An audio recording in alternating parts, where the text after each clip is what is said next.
78 ஆண்டுகள் நிறைவு. ஆகஸ்ட் 14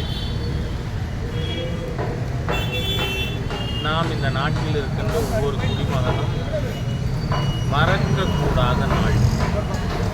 ஏனென்றால் காங்கிரஸ் கட்சி ஜின்னாவினுடைய முஸ்லீம் லீகின் மிரட்டலுக்கு பணிந்து பாரத தாயின் இரு கரங்களையும் வங்கத்தையும் சிந்துவையும் வெட்ட ஒப்புக்கொண்ட தினம், வெட்டப்பட்ட தினம் ஆகஸ்ட் 14. நாளை சுதந்திர தினம் கொண்டாடும் பொழுது ஒரு குடிமகனுக்கும் நம் பாரத தாயின் கரங்களை மத வெறி சக்திகள் வெட்டின என்பதை நாம் மறந்துவிடக்கூடாது. சரித்திரத்தை மறக்கிறவனால் சரித்திரம் படைக்க முடியாது. இந்த 78 ஆண்டுகளிலே பாரதமானது உலக அரங்கிலே பல்வேறு விதத்திலே முன்னேறி இருக்கிறது.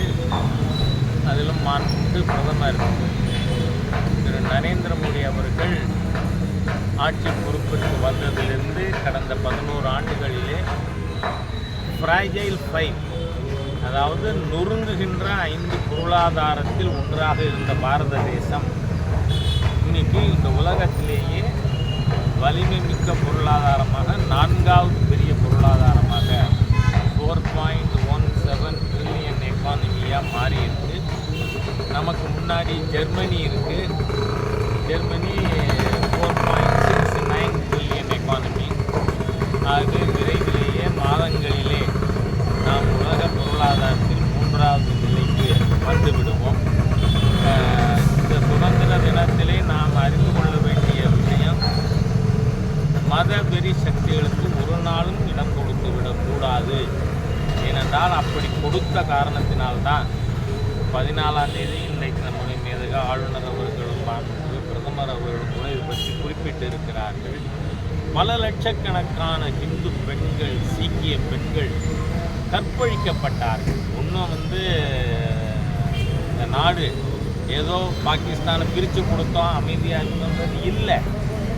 மிக மோசமான மத வெறி சக்திகளை நாம் எதிர்கொண்டு இருக்கிறோம். அதனால் நாம் அதை மறந்துடக்கூடாது. அதோடு கூட தமிழ்நாடு மிகப்பெரிய ஆபத்தான சூழ்நிலையிலே இருந்து கொண்டு இருக்கிறது. ஏன்னு சொன்னால் 4 நாளைக்கு முன்னாடி வைரமுத்துங்கிற ஒரு தீய சக்தி, சமூக விரோதி எம்பெருமான் ராமனை பற்றி இழிவாக பேசியிருக்கிறான். ஏன்னா எம்பெருமான் ராமன் அந்த மாதிரி பேசின ஒத்தனை மரியாதையாக பேசணும்னு அவசியம் இல்லை. அது யாரும் எதிர்பார்க்க முடியாது. காரணம் என்ன? இந்த நாடே ராமன் நாடு. இந்த மனநோயாளி வைரமுத்துவுக்கு நான் சொல்ல விரும்புகிறேன், கான்ஸ்டியூஷனோட மேன்யூஸ்கிரிப்ட் இருக்குது, கையால் எழுதப்பட்ட அரசியல் சட்டம். அதனுடைய முதல் பக்கத்தில் என்ன இருக்குது, யார் இருக்கார்? மரியாதா புருஷோத்தம் எம்பெருமான் ராமன் படம் தான் இந்தியன் கான்ஸ்டியூஷன். இப்போயும் நம்ம பார்லிமெண்ட்டுக்கு போகலாம், பார்லிமெண்ட்டில் டேபிளில் பார்க்கலாம். ராமன் படம் தான் கான்ஸ்டியூஷனோட முதல் பக்கத்தில் இருக்குது. ஆனால் இந்த வைரமுத்து எம்பெருமான் ராமனை மனநோயாளின்னு பேசியிருக்கான். எனக்கு புரியுது. ஏன்னா எல்லா இந்த திராவிடியன் ஸ்டாக்கும் ராமனுக்கு கண்டா அவங்களுக்கு என்ன 69-70 ஈரியரா யார் படத்தை செருப்பு மாலை போட்டு செருப்பால் எடுத்து ஊர்வலம் பண்ணார்? ராமன் படத்தை. ஏன் இவங்களுக்கு ராமன்கிட்ட வழக்கே என்ன தெரியுமா? ராமன் என்று சொன்னால் ஒரு சொல், ஒரு வில், ஒரு இல். அந்த ஒரு இல்லில் இவங்களுக்கு வழக்கு வாக்கியா வரப்பு தகராறு. எவனா ஒரு புண்டாட்டியோட இருந்தா தானே ஒன்றில். இப்போ இந்த ஸ்ரீபெரும்புதூர் இருக்குது. ஸ்ரீபெரும்புதூரில் எம்பி யார்? டிஆர் பாலு. டிஆர் பாலுவோட அஃபிடவிட் எடுத்து பாருங்கள். 24 தேர்தலில் டிஆர் பாலு போட்டிருக்கிற அஃபிடவிட்டில் முதல் பொண்டாட்டிக்கான சொத்துக்கள் பேன் கார்டு, 2வது பொண்டாட்டிக்கான சொத்து pan card. It's a crime. இப்போ இந்த பாரத தேசத்தில் அந்த இருக்கிற அனாமலி இருக்கக்கூடாதுன்னு சொல்கிறோம். ஏன்னா ஒரு மதத்தை சேர்ந்தவன் 4 கல்யாணம் பண்ணிக்கலாம், இன்னொரு மதத்தை சேர்ந்தவன் 2வது பண்ணிண்டா குற்றம் அப்படின்னு இருக்கிறது. It's an anomaly. It has to be remove. அது பொது சிவில் சட்டம் வரும்பொழுது ரிமூவ் பண்ணிடலாம். ஆனால் இந்த வைரமுத்து யாரு? மீ டூ குற்றவாளி. சின்மயி ஸ்ரீபாதா போன்றவர்கள் சமுதாயத்தால் மதிக்கப்படுகின்ற பெண்கள் பல பேர், நாட் 1 or 2, பல பேர் இந்த வைரமுத்துக்கு எதிராக ஏற்கனவே கம்ப்ளைண்ட் கொடுத்துருக்காங்க. மீட்டூவில் இருக்கிற ஆட்சி தத்தாரி அரசாங்கம், இந்து விரோத தீய அரசு. அதனால இன்னமும் வைரமுத்து மாதிரியான சமூக விரோத தீய சக்தின்னு கைது செய்யப்படலை. அதுக்காக வைரமுத்து தப்பு பண்ணாதவன் இல்லை. ஆகவே எம்பெருமான் ராமனை எனக்கு பெரிய வருத்தமே ஜெகத் ரட்சகன் கொண்டவர்கள். உங்களுக்கு பெருமாள் பக்தி இருக்கான்னு கேட்கிறேன் நான். ஜெகத் ரட்சகன் அந்த இடத்துல யூ ஷுட் அப்ஜெக்ட், நிறுத்துறா.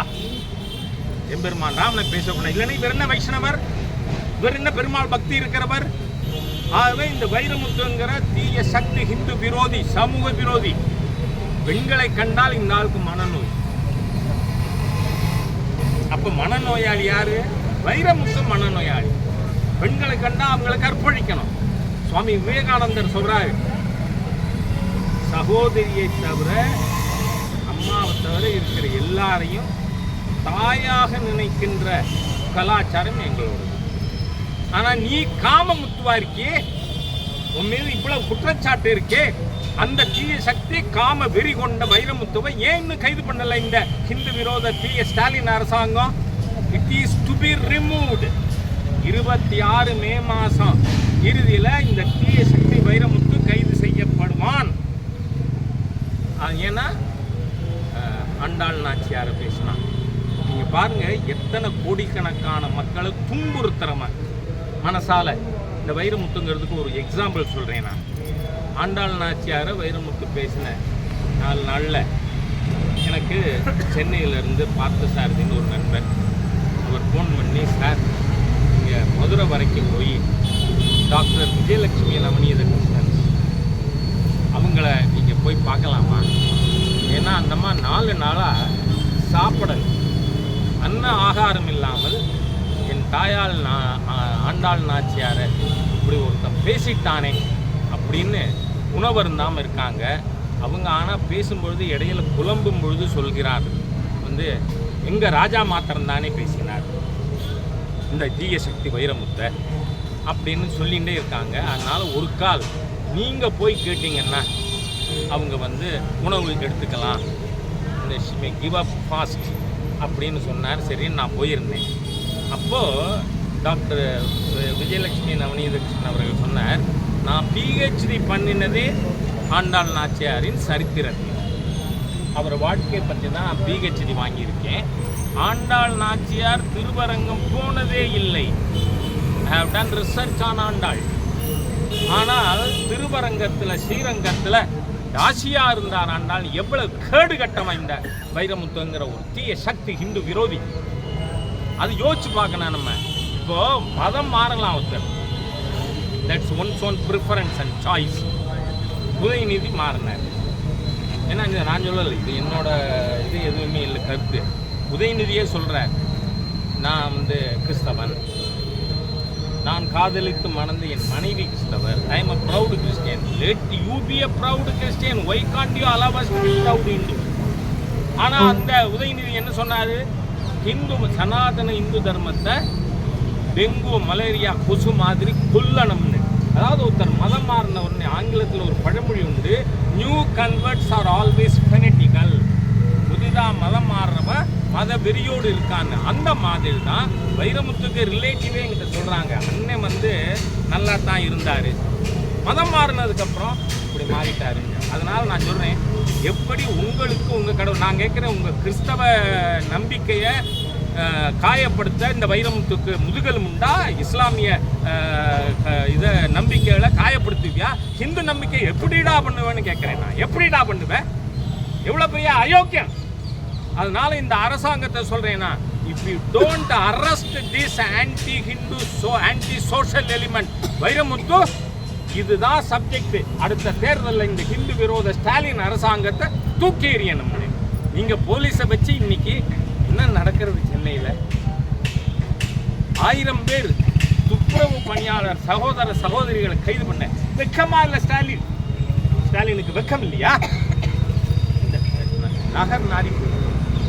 நகர் நாரிப்பு துப்புரவு பணியாளர்கள் நம்ம ஆரோக்கியத்தோடு இருக்கோம், நம்ம சுகாதாரமாக இருக்கோம்னா அவர்கள் காரணம். இப்போ குறிப்பாக அதை இன்னைக்கு நிதியமைச்சர் தங்கம் தென்னரசு சொல்கிறாரு, அவங்கள வேலைக்கு எடுத்துக்கலைன்னா நாங்கள் இன்னென்ன செலவு கொடுக்குறோம், அப்படின்னா அவங்க வேலை போயிடும்னு ஒத்துக்கிறீங்கல்ல. நீங்கள் கான்ட்ராக்டுக்கு கொடுத்தா they will lose their job. There is no job guarantee. எல்லாருமே லைஃப்பில் போராடுறதுக்கு லெஃப்ட் இடதுசாரிகள்லாம் ஏன் இருக்கான்னு எனக்கு தெரியல. They are left overs. இன்றைக்கி அரசியலில் இந்தியா பூரா இடதுசாரிகளுக்கு மொத்தம் இருக்கிற எம்பிக்கள் 6, அதில் 4 திமுக போட்ட பிச்சை தமிழ்நாட்டில். அது தவிர கேரளாவில் 1, ராஜஸ்தானில் 1. ஆகவே இந்த லெஃப்ட் எதுக்கு நீ கட்சி வச்சிருக்க? என்ன போராட்டம்? இன்னைக்கு தமிழ்நாட்டில் மிகப்பெரிய அராஜகத்தில் 1000 போலீஸாங்க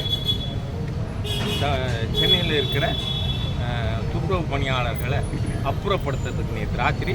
ஆகவே இந்த anti people state government of Stalin has to be removed. அதனால் தமிழ்நாட்டில் ஒரு அராஜக ஆட்சி நடக்குது. எல்லா விதத்திலும் மோசமான ஒரு அரசாங்கம். Let us work for it.